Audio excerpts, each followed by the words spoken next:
Today I'm going to be making the Sword of Martin the Warrior from the Redwall series, which was made in the book Mossflower by the Badger Lord of Salamandrestrund out of a piece of a fallen star. He reforged it because it was broken by the evil wildcat Sarmana, and Martin the Warrior used the sword to defeat her and her army. Now I don't have any meteorite to make the sword with, but what I do have is leaf spring, which is 5160, and it's good for long springy things like swords. So I'll light up the forge, stick the piece in to heat up, and draw it out.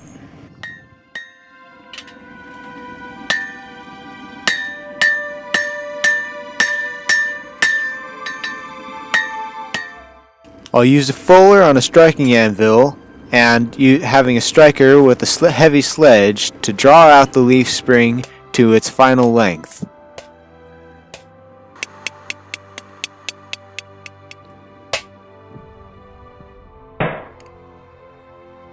This will take many heats and a lot of work and sweat, but it will get done, just like they used to do in the olden days before there were power hammers.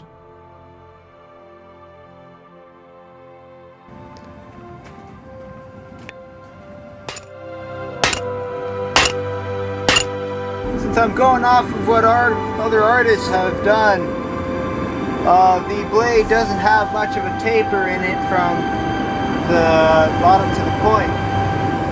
So I'm going to leave it relatively even, but gently taper, and then have a bit of a sharp spear point.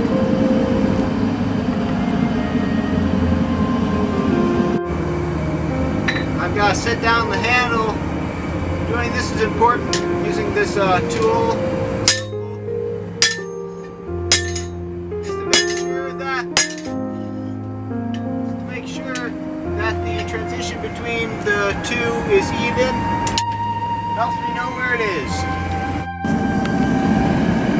Obviously, there will be a lot of roughness to the blade, but a lot of that will be taken out in the grinding. I'm just doing what I can now in the forge so that it's less time at the grinder. I'll continue drawing out the tang by hand. This needs to be done before I start the beveling so that I don't mess up the edges when I go to forge it afterwards.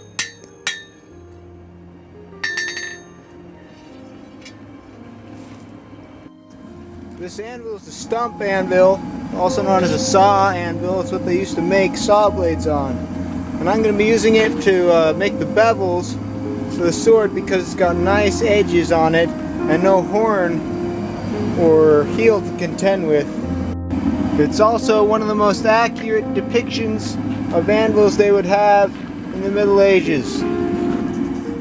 Forging bevels on something as long as this sword needs to be done in short heats to prevent excess warping.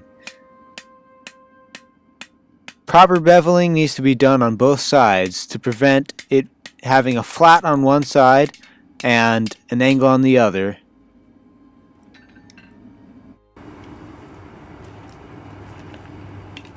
After using the small hammer, I'll use a larger face hammer to get rid of some of the marks from the previous heats.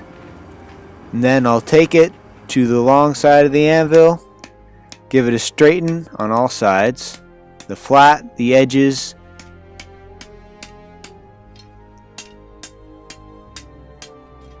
and then I'll forge the fuller. I made this tool specifically for that. This has got a pretty wide radius, about 2.25 inches, and that's what I'm going to use to put the fuller in the blade. I have to keep this as centered as possible so that the fuller does not wave from side to side.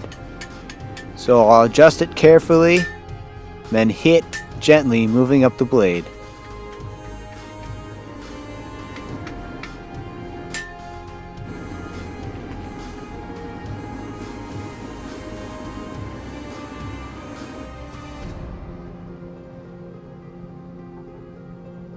And now that the fuller is done, and the edges and the blade is straight, I'll take it inside to grind it down.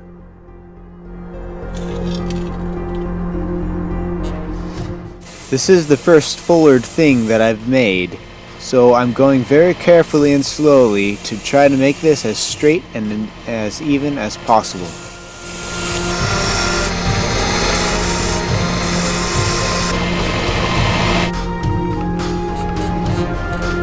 Current length is 26 inches of blade and about 8 1/4 of the handle. Up forward, ground in.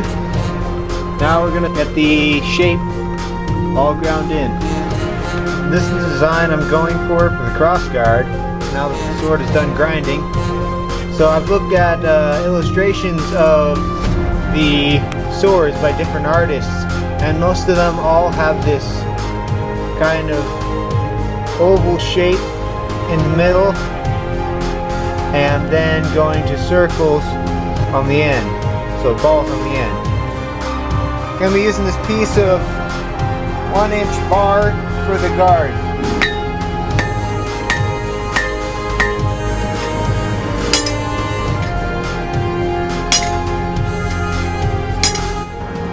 Here it is after some time forging. So you can see I've got balls on both ends. This end's a little rougher than this end, but I'll do a little bit more cleanup on it, and then we're going to go to the grinding to finish up. I did end up changing the design after I figured out that it was far too heavy with the big balls on the end. So what I did instead was, even after polishing the balls down, was I ended up cutting the sides off so that it would be lighter. And after that, I did some finer work with the file.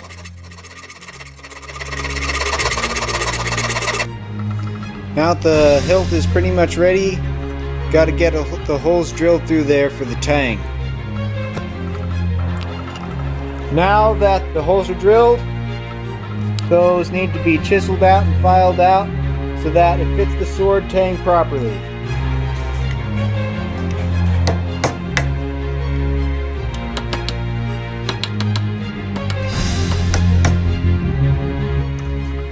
Now since the tang has an angle like that, I want that to fit this properly.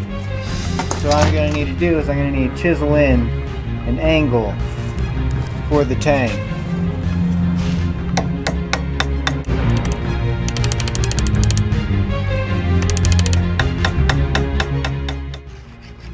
From there, it's filing with different files, filing, and more filing. For the angle part for the tang transition, I ended up using a Dremel to hog it out because the chisel took far too long, and I just used a file as a way of finishing it up and making it tight as possible. From there, it's a matter of sticking the sword in a piece of wood to protect the tip, sliding on the hilt as far as it can go, and using a piece of pipe to hammer it on tight.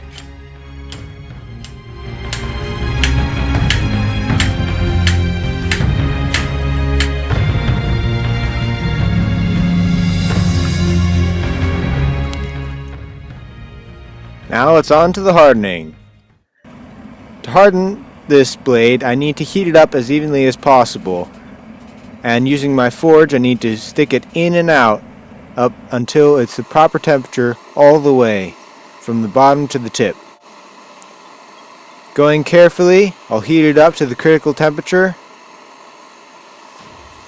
bring it out, and go straight to the oil.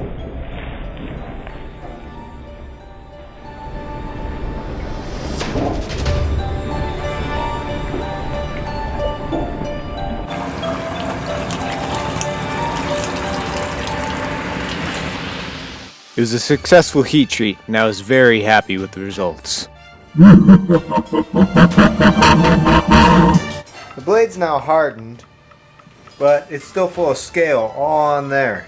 So now all I gotta do is grind off the scale enough so that it can expose clean metal so I can temper it and see the colors. Using a map torch, I'll heat it up slowly to temper it heating it up until it makes a bronze color all the way along the blade. Now it's springy and tough. The last step for the blade is to sand it down, which has got to be the most time-consuming part of the entire process.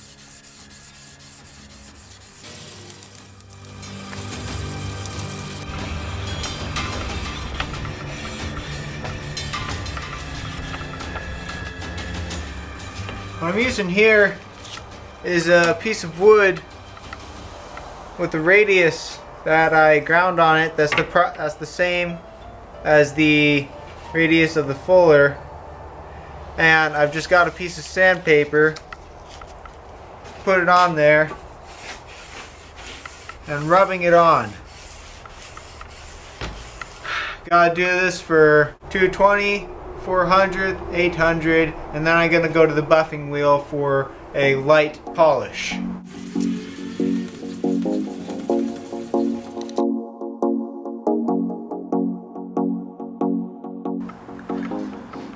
Now I gotta work on the pommel, and what we're gonna be using is this 1.5 inch round bar. We're gonna cut off a bit of this, then we're gonna cut one of these red marbles in half and set it in the middle of that. The reason I went with this design is because that's the design that is in the books. It's always described as having a red stone set in the pommel.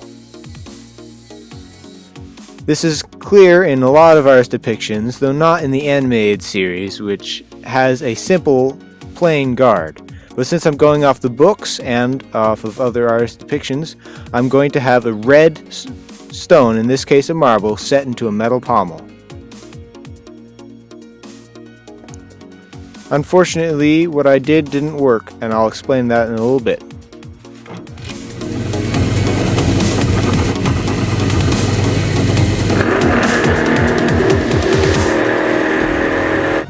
Well, that was a complete failure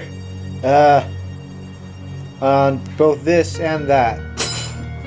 This wouldn't go completely through. I don't know if this is getting dull or if it was just too much for the drill. And this, the holes are not going in straight enough and there's too much meat. So now what I'm going to do is cut 2 pieces, grind them flat, mark it out on the tang,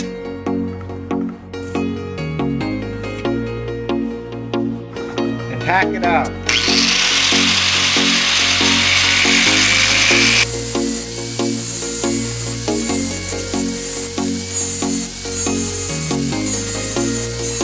Have it beveled for welding and weld it up.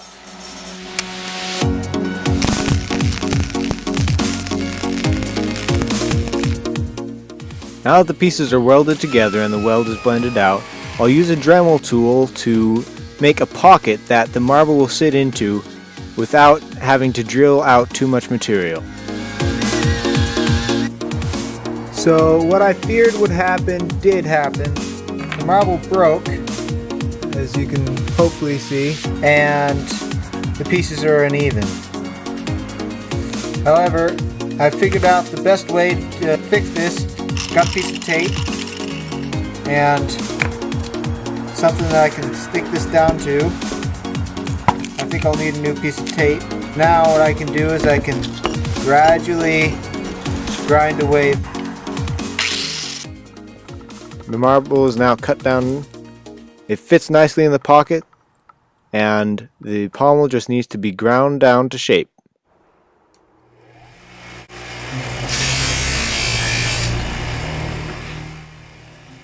I'll use a buffing wheel with 2 different grits to bring it to a mirror polish.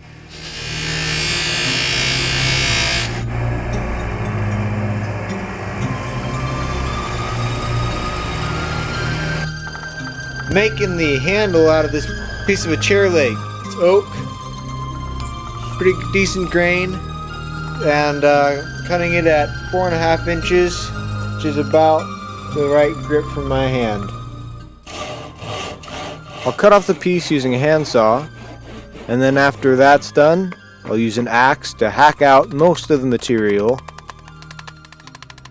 and then bring it over to drill out the holes. I'm using the drill press to drill some pilot holes so that I can burn the tang through easier.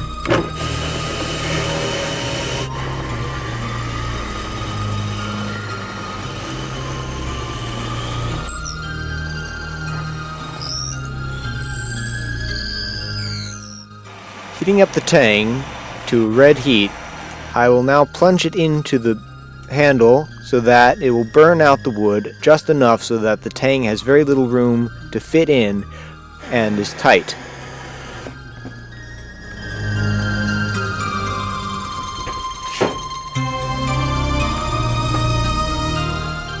After that, it's filed and shaped to its final dimensions, and a copper ring is put on it to create a grip for the fingers. I'll glue that in with some super glue, and then we'll move on to the leather wrap. So what I have here is a piece of black leather from an old purse, and this is enough to go around this and long enough on both sides to be able to curl over on the edge. And what I'm going to do is I'm going to use this thinner section as the overlap. So we'll curl this around, mark an estimate length all the way across. Now I soaked it so that when I wrap it around the handle and when it dries, it'll hopefully keep its shape more, and now that it's wet, I'll be able to form it a little better to shape. Here I'm just using some rubber bands to hold it in place while it dries overnight.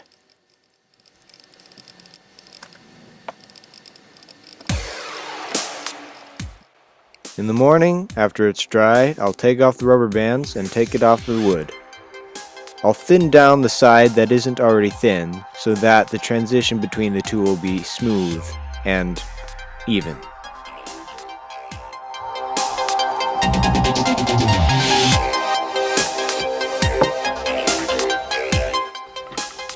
Now, I'm gonna glue it in with some super glue.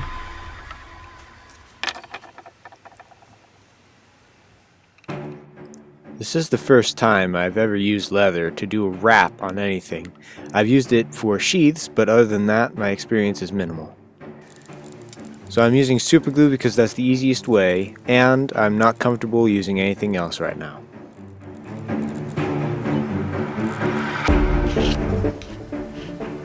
I let it sit overnight, wrapped it in another rope, so let's see how it turned out.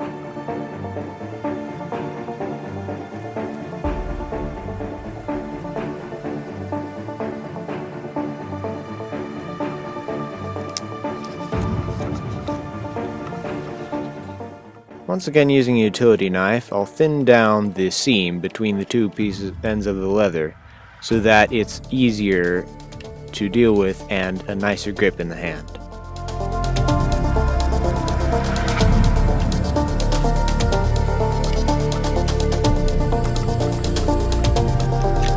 I'm going to rub it with some sandpaper just to try to even it all out and remove any glue that's still there.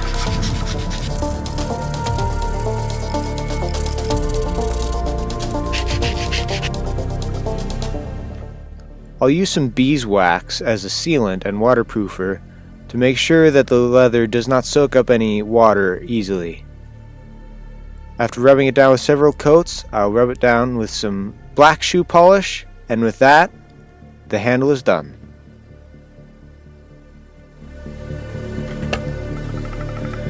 Now what I'm going to do is I'm going to heat blacken these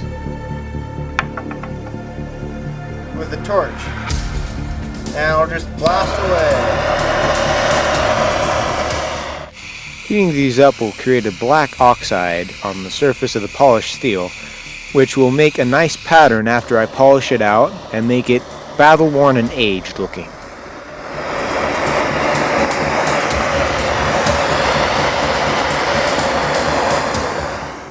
Now it's on to the final assembly.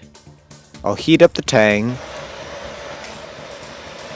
put everything on, and then hammer it on, but unfortunately I lost that footage.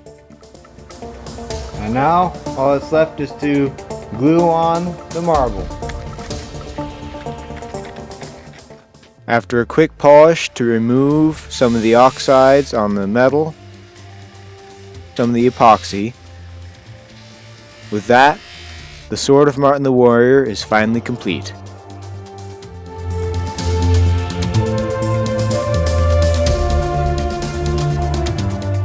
This sword took over 30 hours to complete. It was a lot of fun and a lot of things that I had never dealt with before, but I hope it's worthy of being wielded by the Martin the Warrior.